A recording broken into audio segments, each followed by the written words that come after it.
जय हिंद दोस्तों। आज हम लोग यूपीपीसीएस 2024 के एग्ज़ाम को देखते हुए हम लोग दृष्टि का प्रैक्टिस सेट को सॉल्व करेंगे, जो कि यह प्रैक्टिस सेट भारतीय राज्य व्यवस्था एवं शासन से संबंधित है। तो चलिए हम लोग देखते हैं। यह दृष्टि का प्रैक्टिस सेट है, बहुत ही महत्वपूर्ण प्रैक्टिस सेट है। तो चलिए देखते हैं। क्वेश्चन नंबर फर्स्ट है कि निम्नलिखित में से कौन विश्व व्यापार संगठन में भारत का राजदूत और अस्थायी प्रतिनिधित्व है। तो कौन जो है विश्व व्यापार संगठन में भारत का राजदूत और अस्थायी प्रतिनिधित्व है। तो ये हैं Vijendra Navneet. Option number A सही है, विजेंद्र नवनीत, जो कि ये भारत की तरफ से विश्व व्यापार संगठन में भारत के राजदूत और अस्थायी प्रतिनिधित्व हैं। इनका कार्यकाल जो है 31 मार्च 2024 तक बढ़ा दिया गया है। फिर उसके बाद आता है क्वेश्चन नंबर सेकंड है कि जुलाई 2023 में किसे फ्रांस के सर्वोच्च पुरस्कार grade cross of the legion of honour से सम्मानित किया गया है। तो ये हैं नरेंद्र मोदी को, जो कि यह पुरस्कार फ्रांस का है, सर्वोच्च पुरस्कार है। इसे भारत के प्रधानमंत्री नरेंद्र मोदी को दिया गया है। यहाँ के राष्ट्रपति इमैनुअल मैक्रों के द्वारा यह पुरस्कार प्रदान किया गया है। फिर उसके बाद आता है क्वेश्चन नंबर थर्ड है कि निम्नलिखित में से किस एयरलाइंस को environment of airlines the year 2023 से नामित किया गया है। तो किस एयरलाइंस को नामित किया गया है। तो यह एयरलाइंस है इतिहाद एयरवेज, जो कि ये ऑप्शन नंबर बी सही है। यह एयरलाइंस संयुक्त अरब अमीरात की है और इसे 2023 में एयरलाइंस ऑफ द ईयर चुना गया है। फिर उसके बाद आता है क्वेश्चन नंबर चौथा है कि निम्नलिखित में से किसे through the broken glass an autobiography की पुस्तक लिखी है। तो यह किसके द्वारा लिखा गया है। तो यह लिखा गया है टी.एन. सेन के द्वारा। Option number D, TN. Sen के द्वारा लिखी गई है, जो कि ये 1990 से 96 के बीच ये निर्वाचन आयुक्त के रूप में चुने गए थे। इन्होंने सबसे पहले मतदाताओं के लिए फ़ोटो पहचान पत्र की शुरुआत इन्हीं के द्वारा की गई है। फिर उसके बाद आता है क्वेश्चन नंबर पाँचवा है कि विश्व युवा कौशल दिवस 2023 की थीम क्या थी। तो विश्व युवा कौशल दिवस 2023 की थीम क्या है। तो यह है कि परिवर्तनकारी भविष्य के लिए शिक्षकों, प्रशिक्षकों और युवाओं को कुशल बनाना, जो कि ये 2023 की थीम है। ऑप्शन नंबर इसमें सी सही है। तो विश्व युवा कौशल दिवस की थीम जो है skilling teachers, trainers and youth for the transformative future, जो कि यह भारत के लिए परिवर्तनकारी भविष्य के लिए शिक्षकों और प्रशिक्षकों और युवाओं को कुशल बनाना। फिर उसके बाद आता है क्वेश्चन नंबर छठा है कि निम्नलिखित में से कौन सा महत्वपूर्ण दिवस मनाने की तिथि सही सुमेलित नहीं है। इसमें कौन सा सही सुमेलित नहीं है, इसको बताना है। तो विश्व जनसंख्या दिवस, जो कि ये 11 जुलाई को मनाया जाता है, सही है।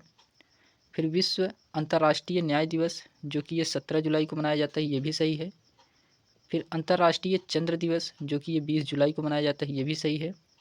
फिर उसके बाद आता है मैंग्रोव पारिस्थितिकी तंत्र के संरक्षण के लिए अंतर्राष्ट्रीय दिवस 31 जुलाई, ये गलत है। तो यह 31 जुलाई को नहीं बल्कि यह 26 जुलाई को मनाया जाता है। तो इसमें ऑप्शन नंबर डी सही है।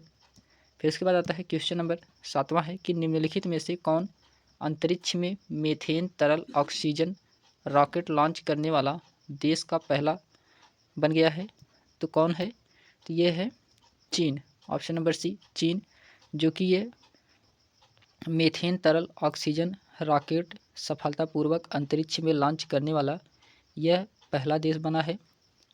फिर उसके बाद आता है क्वेश्चन नंबर आठवां है कि शुक्र के वायुमंडल में निम्नलिखित में से किस गैस की खोज की गई है। तो किस गैस की खोज की गई है। तो यह खोज किया गया है फास्फीन का। ऑप्शन नंबर बी, फास्फीन का खोज किया गया है। इसमें जो है शुक्र ग्रह के बादलों में फास्फीन गैस की मौजूदगी का पता वैज्ञानिकों के द्वारा वर्ष 2020 में ही लगा लिया गया था।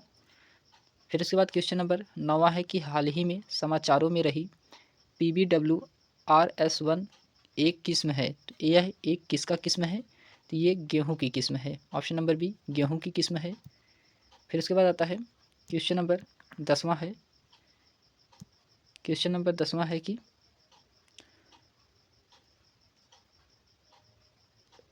सरिता फर्स्ट नामक संचार उपग्रह निम्नलिखित में से किस एक देश से संबंधित है? तो यह किस देश से संबंधित है? तो ये इंडोनेशिया से संबंधित है। ऑप्शन नंबर ए इसमें सही है, इंडोनेशिया से संबंधित है। फिर उसके बाद आता है क्वेश्चन नंबर 11 है। क्वेश्चन नंबर 11 है कि चंद्रयान 3 के संदर्भ में निम्नलिखित कथनों में से कौन सा कथन सही है? तो आपके बताना है कि चंद्रयान 3 के संदर्भ में निम्नलिखित कथनों में से कौन सा कथन सही है। तो इसमें पहला दिया गया है कि इसे LVM-4 द्वारा लॉन्च किया गया था। फिर दूसरा है कि इसमें मौजूद प्रोपल्शन मॉड्यूल में रहने योग्य ग्रह पृथ्वी का स्पेक्ट्रोपोलेड्रेमी पोलेड है, तो जो कि ये भी सही है। इसमें दोनों सही हैं, तो इसमें ऑप्शन नंबर सी पहला और दूसरा दोनों सही है। फिर उसके बाद आता है क्वेश्चन नंबर 12 है कि संघाई सहयोग संगठन 9वें पूर्णकालिक सदस्य के रूप में किस देश को सम्मिलित किया गया है? तो किस देश को सम्मिलित किया गया है? तो यह है Iran. Option number D Iran को सम्मिलित किया गया है, जो कि यह है जुलाई 2023 में भारत ने इसे संघाई सहयोग संगठन SCO के रूप में 23वें शिखर सम्मेलन की अध्यक्षता की है। तो इसमें आधिकारिक तौर पर 9वें सदस्य के रूप में इसे सम्मिलित किया गया है। फिर उसके बाद आता है क्वेश्चन नंबर 13 है कि 2023 में सतत विकास रिपोर्ट में भारत का स्थान रहा। तो 2023 में सतत विकास रिपोर्ट में भारत का कौन सा स्थान रहा? तो 112, ऑप्शन नंबर बी 112 स्थान पे रहा है। फिर क्वेश्चन नंबर 14 है कि कास पठार जो हाल ही में खबरों में रहा। तो कास पठार जो कि हाल ही खबरों में रहा है, तो इसमें कौन सा सही है? तो इसमें Maharashtra, option number C Maharashtra, जो कि महाराष्ट्र की ये सतारा जिले में स्थित है। यहाँ से कास पठार जो कि यूनेस्को विश्व प्राकृतिक विरासत स्थल के रूप में एक जैव विविधता हॉट स्पॉट भी बनाया गया था। फिर इसके बाद आता है क्वेश्चन नंबर 15 है कि निम्नलिखित में से किस भारतीय संस्थान ने सुसाइड ड्रोन विकसित किया है? तो किस भारतीय के द्वारा विकसित किया गया है? तो यह है IIT Kanpur. Option number B IIT Kanpur के द्वारा इस आत्मघाती ड्रोन को विकसित किया गया है, जो कि इस आत्मघाती ड्रोन 100 किलोमीटर तक इसकी हथियार ले जाने में सक्षम है। फिर उसके बाद आता है क्वेश्चन नंबर 16 है कि बहुआयामी गरीबी सूचकांक 2023 की रिपोर्ट के अनुसार गरीबों की संख्या कम करने में कौन सा राज्य देश में शीर्ष पर है? तो कौन सा राज्य है कि जो देश में शीर्ष पर है? तो यह है उत्तर प्रदेश। ऑप्शन नंबर ए उत्तर प्रदेश है। इसमें नीति आयोग के द्वारा इस आंकड़े को जारी किया जाता है, बहुआयामी गरीबी सूचकांक 2023। तो इसमें जो है उत्तर प्रदेश पहले स्थान पर है।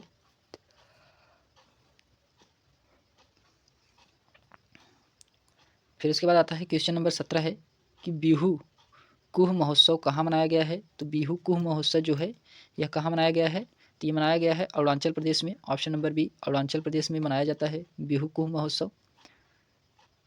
फिर उसके बाद आता है क्वेश्चन नंबर 18 है कि कौन सा शहर विस्तारित उत्पादक उत्तरदायित्व क्रेडिट प्राप्त करने वाला देश का पहला शहरी निकाय बन गया है? तो कौन सा शहर है? तो ये है Indore. Option number C Indore बन गया है। फिर उसके बाद आता है क्वेश्चन नंबर 19 है कि निम्नलिखित में से कौन सा देश ग्लोबल क्राइसिस रिस्पांस ग्रुप के चैंपियंस ग्रुप में सम्मिलित हो गया है?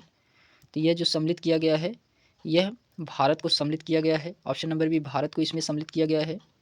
फिर उसके बाद आता है क्वेश्चन नंबर 20 है कि निम्नलिखित में से कौन सा राज्य गिग श्रमिकों को सामाजिक सुरक्षा प्रदान करने के लिए कानून पारित करने वाला भारत का पहला राज्य बन गया है? तो यह जो बना है Rajasthan. Option number C Rajasthan बना है। फिर उसके बाद आता है क्वेश्चन नंबर 21 है कि नीचे दो कथन दिए गए हैं, अभिकथन ए तथा कारण आर को इसमें बताना है। तो इसमें दिया गया है कि अभिकथन ए कह रहा है कि न्यायिक समीक्षा की शक्ति में संविधान संशोधन द्वारा भी न तो कटौती की जा सकती है न ही इसे हटाया जा सकता है। फिर उसके बाद आता है कारण आर, सर्वोच्च न्यायालय ने न्यायिक समीक्षा की शक्ति को संविधान की मूलभूत विशेषता घोषित किया है। तो नीचे दिए गए कूटों का सही उत्तर चयन करना है। इसमें क्या कह रहा है कि इसमें जो है ए आर दोनों सही हैं और जो है आर जो है ए की व्याख्या भी कर रहा है। तो इसमें ऑप्शन नंबर बी सही है, दोनों सही है और दोनों व्याख्या भी कर रहा है। फिर उसके बाद आता है क्वेश्चन नंबर 22 है। यह जो कि उत्तर प्रदेश पीसीएस के लिए बहुत ही महत्वपूर्ण प्रैक्टिस सेट है। तो चलिए देखते हैं क्वेश्चन नंबर 22 है कि न्यायालयों के न्यायाधीश क्षेत्रीय अधिकार के संदर्भ में निम्नलिखित में से कौन सा कथन सही है। तो पहला है कि सर्वोच्च न्यायालय केवल मौलिक अधिकारों के परिवर्तन के लिए न्यायादेश जारी कर सकता है, तो जबकि ये सही है। फिर दूसरा क्या है कि उच्च न्यायालय का रीट क्षेत्राधिकार उच्चतम न्यायालय की तुलना में व्यापक है, तो ये भी सही है। इसमें दोनों सही है, तो ऑप्शन नंबर इसमें सी पहला और दूसरा दोनों सही है। फिर इसके बाद आता है क्वेश्चन नंबर 23 है कि निम्नलिखित में से कौन सा भारतीय संविधान के अनुच्छेद का सुमेलित नहीं है। तो इसमें कौन सा भारतीय संविधान के परिप्रेक्ष्य से अनुच्छेद सुमेलित नहीं है। तो इसमें बताना है कि अनुच्छेद 124 सर्वोच्च न्यायालय की स्थापना एवं गठन, जबकि ये सही है। फिर अनुच्छेद 126 कार्यवाहक मुख्य न्यायाधीश की नियुक्ति, ये भी सही है। फिर उसके बाद आता है अनुच्छेद 130 सर्वोच्च न्यायालय के न्यायाधीशों की नियुक्ति, ये गलत है।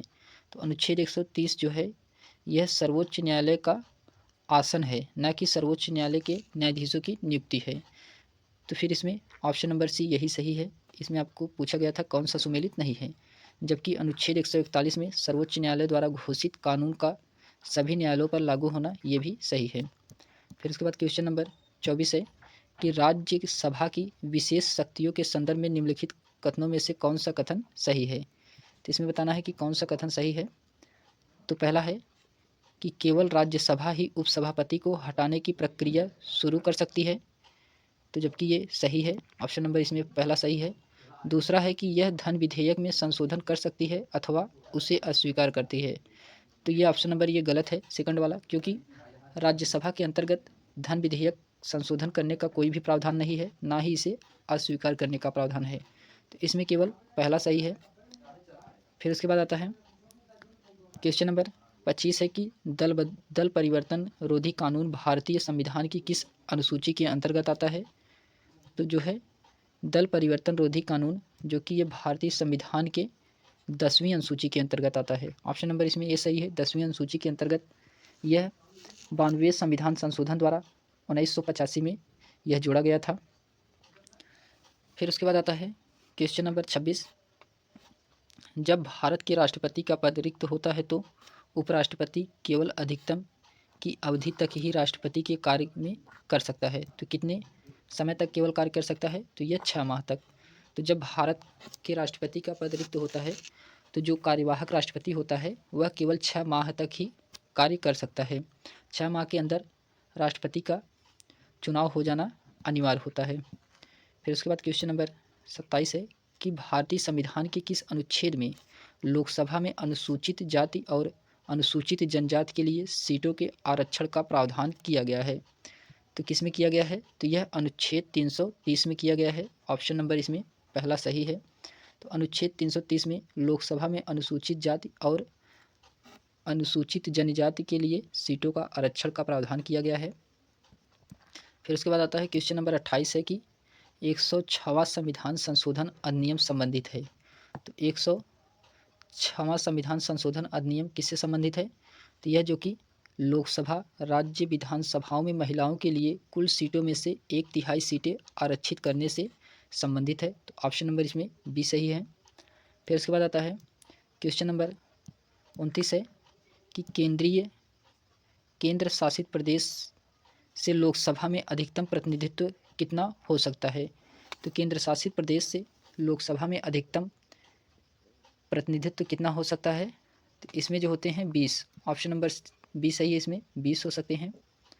फिर उसके बाद आता है क्वेश्चन नंबर 30 है कि भारतीय संविधान के अनुच्छेद 3 के संदर्भ में निम्न कथनों में से कौन सा कथन सही है। तो इसमें बताना है कि भारतीय संविधान के परिप्रेक्ष्य से इसमें कौन सा कथन सही है। तो पहला है कि यह सांसद को किसी भी राज्य के क्षेत्र को बढ़ाने या घटाने और नाम परिवर्तन करने का अधिकार देता है, तो ये जो कि सही है, ऑप्शन नंबर इसमें पहला सही है।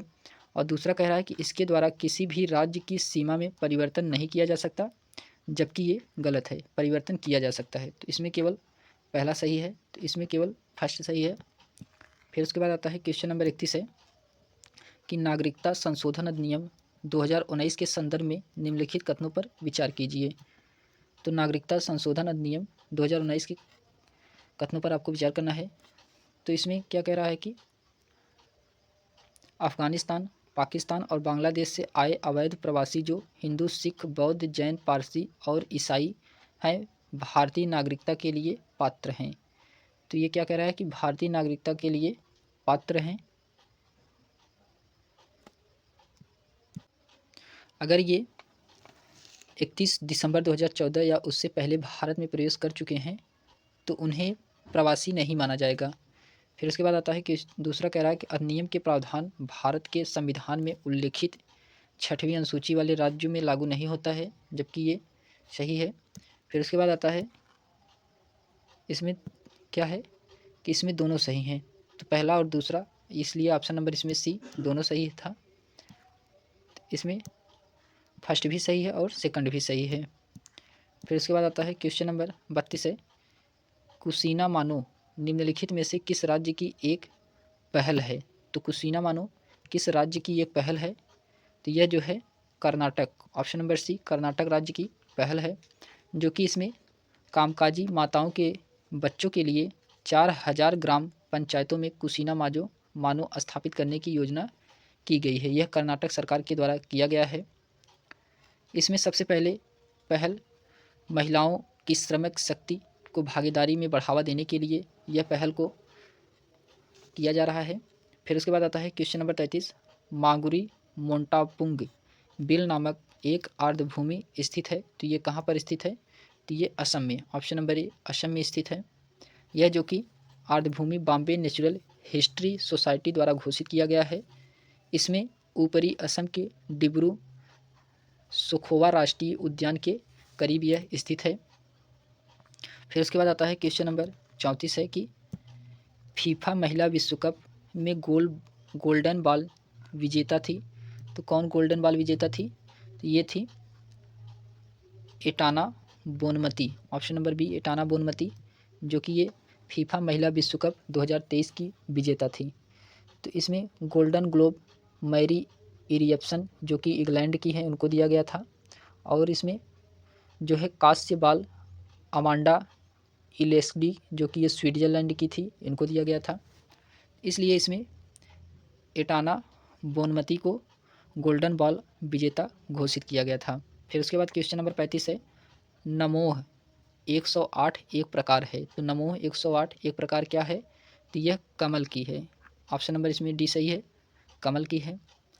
फिर उसके बाद आता है क्वेश्चन नंबर 36 है कि अगस्त 2023 में निम्नलिखित में से किस देश ने पोत निर्माण के क्षेत्र में भारत के साथ एक समझौता पर हस्ताक्षर किए हैं, किसके द्वारा किया गया है, तो ये केन्या के द्वारा, ऑप्शन नंबर बी केन्या के द्वारा किया गया है। फिर उसके बाद आता है क्वेश्चन नंबर 37 है कि माया ऑपरेटिंग सिस्टम निम्नलिखित में से किस मंत्रालय से संबंध है, तो यह जो माया ऑपरेटिंग सिस्टम है यह रक्षा मंत्रालय से संबंधित है, ऑप्शन नंबर ए इसमें सही है। फिर उसके बाद आता है क्वेश्चन नंबर 38 है कि अभ्यास जायद तलवार के संदर्भ में निम्नलिखित कथनों में से कौन सा कथन सही है, तो अभ्यास जायद के तलवार में से कौन सा कथन सही है इसमें बताना है। तो ये पहला है, यह भारत और यूएई के बीच एक द्विपक्षीय समुद्री अभ्यास है, जबकि ये सही है। फिर दूसरा है कि 2023 के अभ्यास में भाग लेने वाले भारतीय नौसेना के जहाज INS विशाखापत्तनम और INS त्रिकंद थे, तो ये भी सही है। तो इसमें ऑप्शन नंबर डी सही है, पहला दूसरा दोनों सही है। फिर उसके बाद आता है क्वेश्चन नंबर 39 है, सुस्वागतम पोर्टल किसके द्वारा लॉन्च किया गया था, तो सुस्वागतम पोर्टल जो है यह भारत के सर्वोच्च न्यायालय द्वारा लॉन्च किया गया था, ऑप्शन नंबर इसमें बी सही है। अगस्त 2023 में सर्वोच्च न्यायालय के द्वारा सुस्वागतम पोर्टल को लॉन्च किया गया था। फिर उसके बाद क्वेश्चन नंबर 40 है, वेस्टर्न ट्रैगोपेन किस भारतीय राज्य की राज्य पक्षी है, तो ये जो है हिमाचल प्रदेश की है, ऑप्शन नंबर सी हिमाचल प्रदेश राज्य की पक्षी है। फिर उसके बाद आता है क्वेश्चन नंबर 41 है, हवाना सिंड्रोम का तात्पर्य क्या है, तो हवाना सिंड्रोम का जो तात्पर्य होता है यह मानसिक स्वास्थ्य सिंड्रोम। ऑप्शन नंबर ए मानसिक स्वास्थ्य सिंड्रोम। फिर उसके बाद आता है क्वेश्चन नंबर 42 है, वॉशिंग मशीन किस सिद्धांत पर कार्य करता है? तो वॉशिंग मशीन किस सिद्धांत पर कार्य करता है? तो अपकेंद्रण। ऑप्शन नंबर डी अपकेंद्रण के सिद्धांत पर वॉशिंग मशीन जो है काम करता है। फिर उसके बाद आता है क्वेश्चन नंबर 43 है कि निम्नलिखित में से कौन सा कंपाला घोषणा के संबंधित है? तो कंपाला घोषणा के संबंधित कौन है? तो यह है जलवायु परिवर्तन। ऑप्शन नंबर सी जलवायु परिवर्तन, जो कि ये कंपाला घोषणा से संबंधित है। फिर इसके बाद क्वेश्चन नंबर 44 है कि मायलारा पंथ अस्तित्व में था। तो मायलारा पंथ अस्तित्व में था, यह कर्नाटक का तटीय क्षेत्र है। ऑप्शन नंबर ए कर्नाटक का तटीय क्षेत्र है। यह कर्नाटक के बासूर में 2 प्राचीन मूर्तियों की खोज से इस क्षेत्र में मलयारा पंथ की मौजूदगी का पता लगाया गया था। फिर उसके बाद आता है क्वेश्चन नंबर 45 है, अंडोरी उत्सव निम्नलिखित में से किस राज्य केंद्र शासित प्रदेश में मनाया जाता है? तो अंडोरी उत्सव किस केंद्र शासित प्रदेश में मनाया जाता है? तो Uttarakhand. Option number D Uttarakhand में मनाया जाता है। यह जो कि उत्तराखंड के उत्तरकाशी जिले के दयारा बुग्योल में मनाया जाने वाला अंडोरा उत्सव, जिसे बटर फेस्टिवल के नाम से भी जाना जाता है, यह समुद्र तल से 11,000 फीट की ऊंचाई पर स्थित जो कि दायरा बुग्याल राज्य के प्राचीन घास के मैदानों में से एक है। फिर उसके बाद आता है क्वेश्चन नंबर 46 है, किस आयोग की सिफारिश पर गठित एकमात्र संवैधानिक निकाय है? तो किस आयोग की है? तो ये जो आयोग की है अंतर्जातीय परिषद। ऑप्शन नंबर सी अंतर्जातीय परिषद आयोग की सिफारिश पर गठित एकमात्र संवैधानिक निकाय है। तो इसमें ऑप्शन नंबर सी सही है। फिर उसके बाद आता है क्वेश्चन नंबर 47 है कि उच्च न्यायालयों के संदर्भ में निम्नलिखित में से कौन सा कथन सही है? तो इसमें कौन सा कथन सही है? तो इसमें जो है पहला दिया है कि उच्च न्यायालय द्वारा अपनी अवमानना हेतु दंड करना संविधान में परिभाषित है, जबकि ये गलत है, संविधान में ऐसा कुछ नहीं प्रावधान किया गया है। फिर दूसरा है कि 7वें संविधान संशोधन अधिनियम द्वारा 2 या 2 से अधिक राज्यों हेतु संयुक्त उच्च न्यायालय का प्रावधान किया गया है, तो ये सही है। इसमें केवल दूसरा सही है, तो इसमें केवल दूसरा ऑप्शन नंबर डी सही है। फिर उसके बाद आता है क्वेश्चन नंबर 48 है कि निम्नलिखित में से कौन सा भारतीय संविधान के स्रोत या देश सुमेलित नहीं है? तो इसमें बताना है कौन सा देश सुमेलित नहीं है, इसके बारे में बताना है। तो इसमें जो है कौन सा देश सुमेलित नहीं है, तो पहला है एकल नागरिकता। एकल नागरिकता जो कि ब्रिटेन का संविधान है, ये सही है। राष्ट्रपति के चुनाव की प्रक्रिया, तो राष्ट्रपति के चुनाव की प्रक्रिया जो कि आयरलैंड के संविधान से लिया गया है, ये भी सही है। न्यायिक समीक्षा जो कि ये अमेरिका के संविधान से लिया गया है, ये भी सही है। फिर उसके बाद आता है संविधान संशोधन की प्रक्रिया। तो संविधान संशोधन की जो प्रक्रिया है यह जापान के संविधान से लिया गया है, ये गलत है। तो संविधान संशोधन की प्रक्रिया ये जापान के संविधान से नहीं लिया गया है, बल्कि यह दक्षिण अफ्रीका से लिया गया है, ना कि जापान के संविधान से लिया गया है। तो संविधान संशोधन की प्रक्रिया जो है यह दक्षिण अफ्रीका से लिया गया है, तो इसमें ऑप्शन नंबर डी यही सही होगा। फिर उसके बाद आता है क्वेश्चन नंबर 49 है कि भारतीय संविधान की 3री अनुसूची में शपथ का उल्लेख नहीं है। तो किसका शपथ का उल्लेख नहीं है संविधान की 3री अनुसूची में? तो भारत के मुख्य न्यायाधीश का। ऑप्शन नंबर ए भारत के मुख्य न्यायाधीश का, जो कि इसमें शपथ का उल्लेख नहीं है। तो भारत के मुख्य न्यायाधीश का शपथ का उल्लेख नहीं है, जबकि इसमें भारत के केंद्रीय मंत्री, भारत के सांसद या सदस्य और उच्चतम न्यायालय के न्यायाधीश, नियंत्रक एवं महालेखा परीक्षक, राज्य मंत्री, राज्य विधान चुनाव के उम्मीदवार, राज्य विधान मंडल के सदस्य, उच्च न्यायालय के न्यायाधीश, इन सभी का प्रावधान इसमें दिया गया है। तो भारत के लेखक एवं महालेखक परीक्षक इन सभी का जो है 3री अनुसूची में शपथ का प्रावधान है, लेकिन भारत के मुख्य न्यायाधीश के शपथ का प्रावधान नहीं है। तो इसमें ऑप्शन नंबर ए सही है। फिर उसके बाद आता है क्वेश्चन नंबर 50 है कि निम्नलिखित में से प्रस्तावना का कौन सा आदर्श फ्रांसीसी क्रांति से नहीं लिया गया है? तो फ्रांसीसी क्रांति से नहीं लिया गया है, तो ये न्याय, ऑप्शन नंबर बी न्याय फिर उसके बाद क्वेश्चन नंबर 51 है कि निम्नलिखित में से किस संविधान संशोधन अधिनियम ने आर्थिक रूप से कमजोर ईडब्ल्यूएस के लिए आरक्षण की शुरुआत की है? किस संविधान संशोधन के द्वारा? तो संविधान 103वां संविधान संशोधन के द्वारा ईडब्ल्यूएस के लिए आरक्षण की शुरुआत किया गया है। तो इसमें ऑप्शन नंबर सी सही है। फिर उसके बाद आता है क्वेश्चन नंबर 92 है कि निम्नलिखित में से कौन सा युग्म 7वीं अनुसूची के विषय में सही सुमेलित नहीं है? तो 7वीं अनुसूची के विषय में कौन सा इसमें युग्म सही सुमेलित नहीं है? तो मादक लिकर, जो कि ये राज्य सूची से संबंधित है, ये सही है। फिर शव गाड़ना का और कब्रिस्तान, जो कि ये समवर्ती सूची का है, ये गलत है। दिवालियापन और दिवाला, ये भी समवर्ती सूची का, ये सही है। डाक बचत बैंक, ये संघ सूची का, ये भी सही है। तो इसमें केवल ऑप्शन नंबर बी यही सही सुमेलित नहीं है। फिर उसके बाद आता है क्वेश्चन नंबर 53 है कि भारतीय संविधान का कौन सा अनुच्छेद विधानमंडलों के चुनाव के संबंध में प्रावधान करने की सांसद की शक्ति को निर्दिष्ट करता है? तो कौन सा निर्दिष्ट करता है? तो यह जो है अनुच्छेद 327, ऑप्शन नंबर डी इसमें अनुच्छेद 327 करता है। फिर उसके बाद आता है क्वेश्चन नंबर 54 है कि निम्नलिखित में से किस समिति ने भारत संविधान में मौलिक कर्तव्यों पर एक अलग अध्याय शामिल करने की सिफारिश की थी? तो किसके द्वारा किया गया था? तो ये स्वर्ण सिंह समिति के द्वारा किया गया था। ऑप्शन नंबर इसमें बी सही है। तो स्वर्ण सिंह समिति के द्वारा भारतीय संविधान में मौलिक कर्तव्यों पर एक अलग अध्याय सम्मिलित करने की सिफारिश की गई थी। यह जो कि ऑप्शन नंबर इसमें बी सही है। फिर उसके बाद क्वेश्चन नंबर 55 है कि सूची फर्स्ट और सूची सेकंड से सुमेलित कराना है। तो इसमें अनुच्छेद 63, तो अनुच्छेद 63 में भारत के उपराष्ट्रपति, तो अनुच्छेद 63 में भारत के उपराष्ट्रपति यानी कि दूसरा। फिर अनुच्छेद 76, अनुच्छेद 76 में भारत के महान न्यायवादी, तो इसलिए ऑप्शन नंबर चौथा। फिर उसके बाद आता है अनुच्छेद 93, अनुच्छेद 93 में लोकसभा के अध्यक्ष और उपाध्यक्ष, तो इसमें पहला।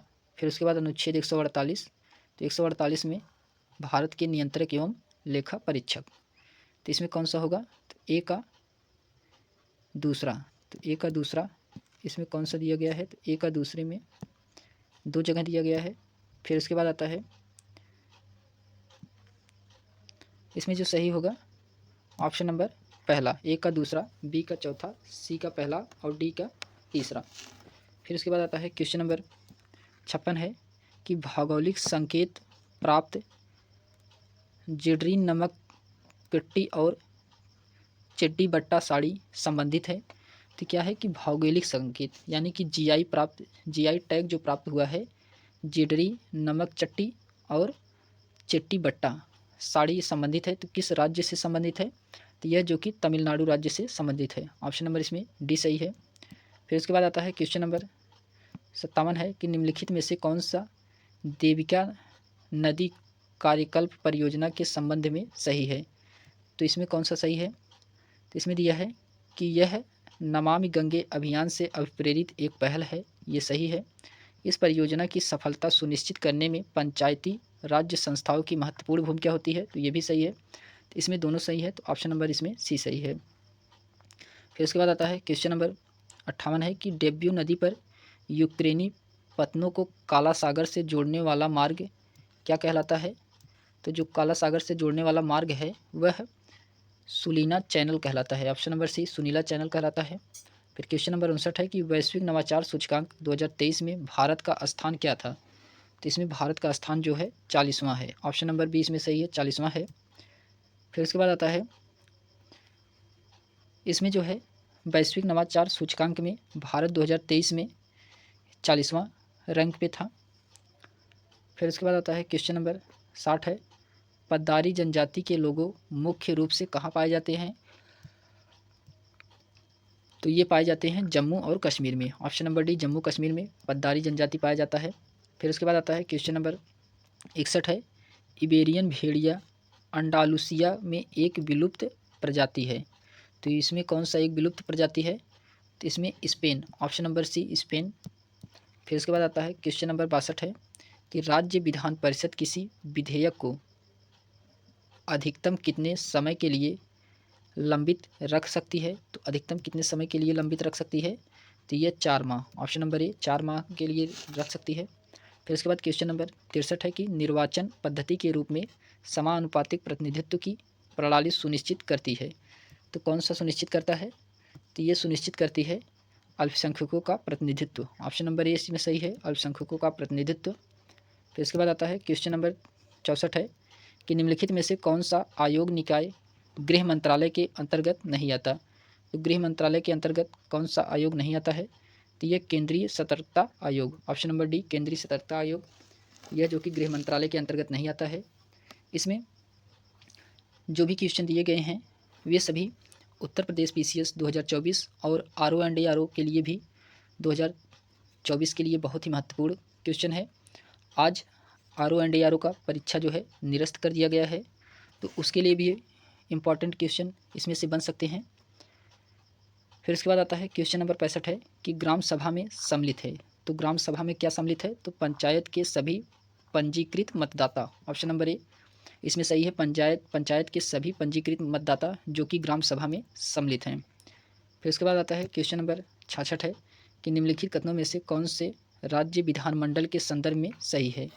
तो राज्य के विधानमंडल के संदर्भ में कौन सा इसमें सही है? तो इसमें जो है पहला कह रहा है कि राज्य विधानमंडल में संयुक्त बैठक का कोई प्रावधान नहीं होता है, ये सही है, जबकि होता है। फिर उसके बाद कह रहा है सेकंड है कि राज्य परिषद के सदस्य की संख्या उन राज्य की विधानसभा के सदस्यों की संख्या पर निर्भर करता है, तो जबकि ये भी सही है। तो इसमें दोनों सही हैं, तो ऑप्शन नंबर इसमें बी पहला और दूसरा दोनों सही हैं। फिर क्वेश्चन नंबर इसमें 67 है कि अवशिष्ट विषयों के संबंध में कानून बनाने की शक्ति निहित है। तो अवशिष्ट विषयों पर कानून बनाने की जो शक्ति निहित है वह सांसद के पास होती है, ऑप्शन नंबर सी सांसद के पास अवशिष्ट शक्तियों की कानून बनाने पर शक्ति है। इसमें 3 सूचियों में सम्मिलित किया गया है। फिर उसके बाद आता है क्वेश्चन नंबर 68 है कि राज्य विधानसभा में किसी भी कार्य के संचालन के लिए आवश्यक कार्य साधन संख्या कोरम है। तो आवश्यक कार्य साधन संख्या जो कोरम होता है वह सांसद के सदस्यों की कुल संख्या का 10वां भाग होता है, ऑप्शन नंबर डी इसमें सही है। फिर उसके बाद आता है क्वेश्चन नंबर 69 है कि केंद्रीय सतर्कता आयोग की स्थापना किसकी सिफारिश पर की गई थी? तो केंद्रीय सतर्कता आयोग की जो स्थापना है वह संथानम समिति के द्वारा किया गया था, ऑप्शन नंबर इसमें ये सही है, संथानम समिति के द्वारा यह जो कि केंद्रीय सतर्कता आयोग की सिफारिश किया गया था।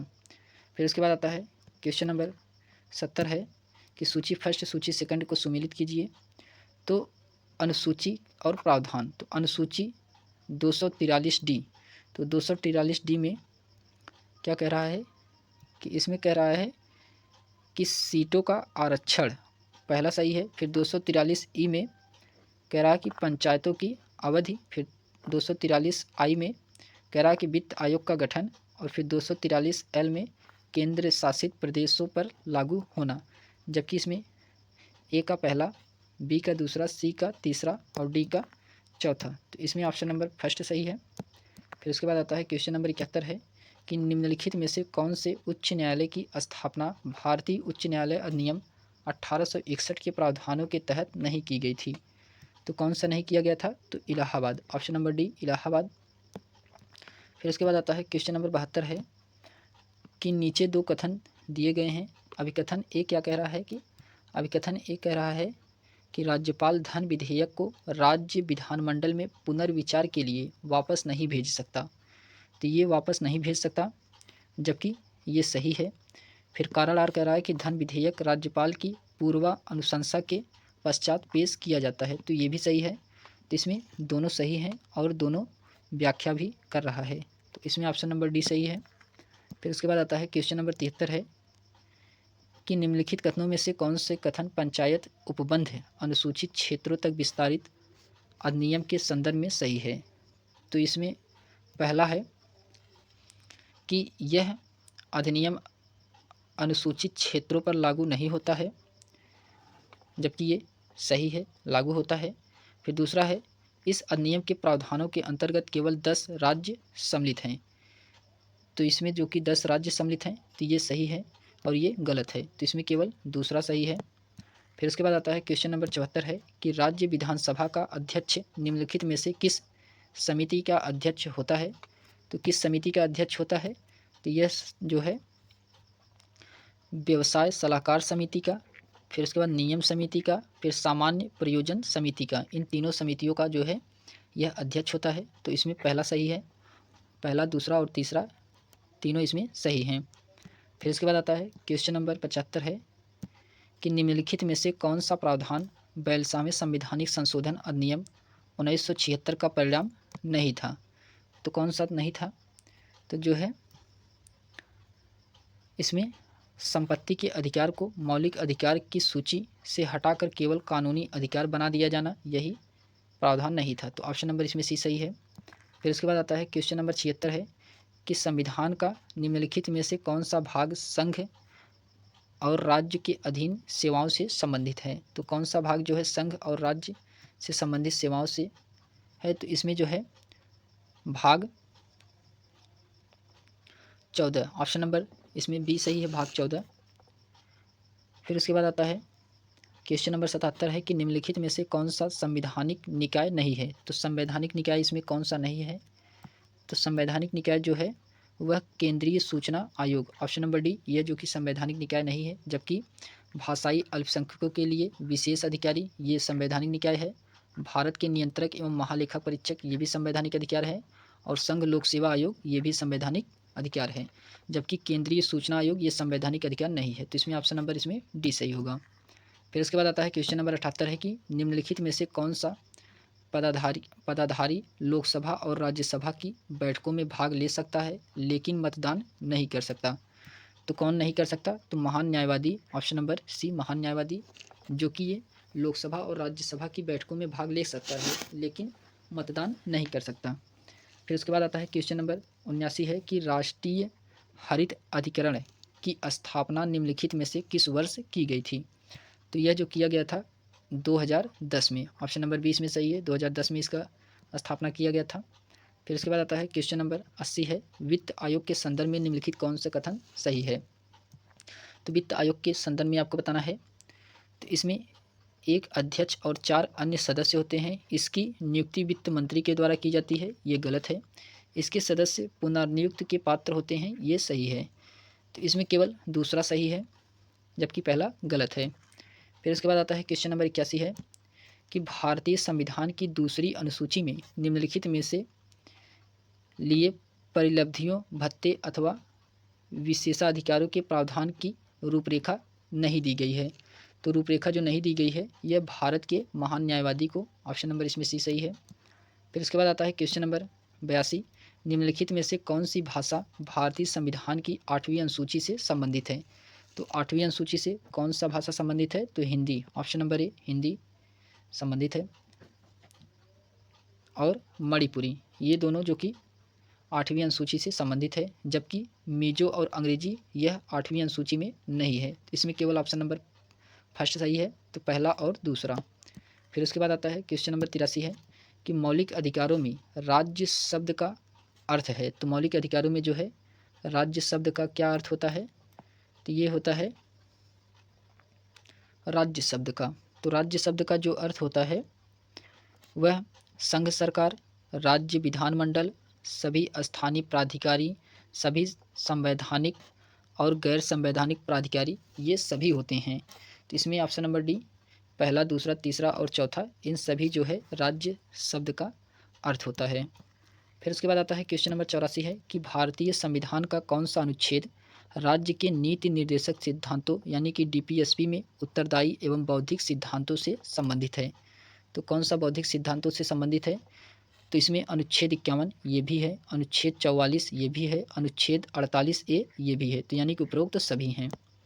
फिर उसके बाद आता है क्वेश्चन नंबर 85 कि नीचे 2 कथन दिए गए हैं। तो कथन ये कह रहा है कि सर्वोच्च न्यायालय तथा उच्च न्यायालय के सेवानिवृत्त न्यायाधीश सर्वोच्च न्यायालय के न्यायाधीशों के रूप में कार्य कर सकते हैं। तो कार्य कर सकते हैं, ये जो कि सही है। और फिर उसके बाद कारण कह रहा है कि भारत के मुख्य न्यायाधीश केवल राष्ट्रपति की पूर्व सहमति से ही सर्वोच्च न्यायालय में सेवानिवृत्त न्यायाधीश की नियुक्ति कर सकते हैं। तो ये भी सही है और ये भी सही है। लेकिन ये दोनों व्याख्या नहीं कर रहे हैं। तो इसमें दोनों सही हैं लेकिन व्याख्या नहीं कर रहा है, तो ऑप्शन नंबर इसमें डी सही होगा। फिर उसके बाद आता है क्वेश्चन नंबर 86, भारत के उपराष्ट्रपति के चुनाव में निर्वाचक मंडल में सम्मिलित नहीं है। तो निर्वाचक मंडल में कौन सम्मिलित नहीं है? जो सम्मिलित नहीं है वे राज्य विधानसभाओं के सदस्य, ऑप्शन नंबर डी, राज्य विधानसभाओं के सदस्य, ये जो कि सम्मिलित नहीं होते हैं। फिर उसके बाद क्वेश्चन नंबर 87 है कि भारत के नियंत्रक एवं महालेखक परीक्षक CAG के संदर्भ में निम्नलिखित कथनों में से कौन सा सही है? तो CAG के संदर्भ में कौन सा कथन सही है बताना है आपको। इसमें पहला है कि भारतीय संविधान के अनुच्छेद 149 CAG के कर्तव्यों एवं शक्तियों का वर्णन करता है, ये सही है। किसी राज्य के खातों से संबंधित CAG की रिपोर्ट भारत के राष्ट्रपति को प्रस्तुत की जाएगी, ये गलत है। तो इसमें केवल पहला सही है, तो इसमें पहला सही है। फिर उसके बाद आता है क्वेश्चन नंबर 88 है कि किस राज्य विधानमंडल में द्विसदनीय व्यवस्था है? तो दो सदनीय व्यवस्था किस राज्य के विधानमंडल में है? तो Maharashtra, option number C, Maharashtra में है। फिर उसके बाद क्वेश्चन नंबर 89 है, संयुक्त राज्य अमेरिका में राष्ट्रपति शासन के संदर्भ में निम्नलिखित कथनों में से कौन सा सही नहीं है? इसमें बताना है कि कौन सा कथन सही नहीं है। तो इसमें जो है विधायी, कार्यपालिका तथा न्यायिक शक्तियों सरकार के 3 अलग अलग स्वतंत्र अंग हैं, ये सही है। राष्ट्रपति केवल राज्य का प्रमुख होता है, सरकार का नहीं, ये गलत है। इसमें यही सही नहीं है, ऑप्शन नंबर इसमें बी सही है। फिर उसके बाद आता है क्वेश्चन नंबर 90 है कि निम्नलिखित में से कौन सा एक सांसदीय शासन प्रणाली का गुण नहीं है? तो सांसदीय शासन प्रणाली का कौन सा एक गुण नहीं है? तो इसमें जो दिया गया है निरंकुशता को बढ़ावा देना, ये जो कि सांसदीय शासन प्रणाली का गुण नहीं होता है। जबकि इसमें ऑप्शन नंबर बी सही है, जबकि विधायिका एवं कार्यपालिका के बीच सामंजस्य ये होता है। वैकल्पिक सरकार का निर्णय ये भी होता है, व्यापक प्रतिनिधित्व ये भी होता है। फिर उसके बाद आता है क्वेश्चन नंबर 91 है कि जनहित याचिका PIL के संदर्भ में निम्नलिखित कथनों में से कौन सा सही है? तो इसमें कौन सा सही है? पहला, PIL अमेरिकी न्यायशास्त्र से उधार लिया गया है। तो PIL जो है यह अमेरिकी न्यायशास्त्र से उधार लिया गया है, तो ये सही है।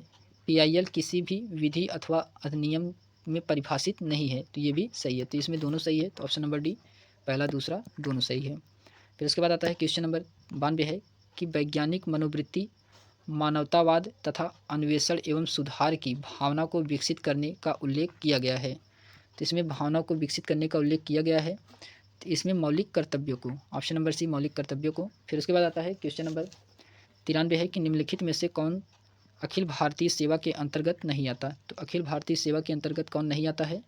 तो ये भारतीय राजस्व सेवा, ऑप्शन नंबर बी, भारतीय राजस्व सेवा, जो कि ये अखिल भारतीय सेवा के अंतर्गत नहीं आता है। तो इसमें ऑप्शन नंबर बी सही होगा। जबकि भारतीय प्रशासनिक सेवा, भारतीय पुलिस सेवा, भारतीय वन सेवा, ये तीनों अखिल भारतीय सेवा के अंतर्गत आता है।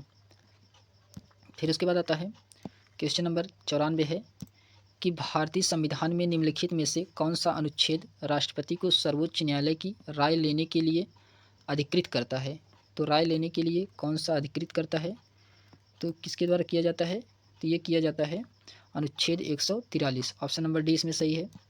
फिर उसके बाद आता है सूची फर्स्ट, सूची सेकंड से सुमेलित कराना है क्वेश्चन नंबर 95 में।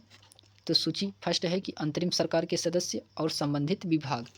तो अंतरिम सरकार के सदस्य में जो जवाहरलाल नेहरू थे वे वैज्ञानिक अनुसंधान थे, वैज्ञानिक अनुसंधान। फिर मौलाना अबुल कलाम आज़ाद, ये जो कि शिक्षा मंत्रालय के अंतर्गत आते थे। फिर सरदार बलदेव सिंह, ये रक्षा मंत्री के अंतर्गत आते थे। फिर उसके बाद वैज्ञानिक अनुसंधान, ये जो कि वैज्ञानिक अनुसंधान,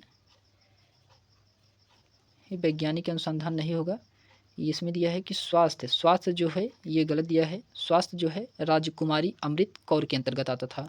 तो राजकुमारी अमृत कौर के अंतर्गत क्या आता था? स्वास्थ्य आता था। तो इसमें जवाहरलाल नेहरू, ये वैज्ञानिक अनुसंधान।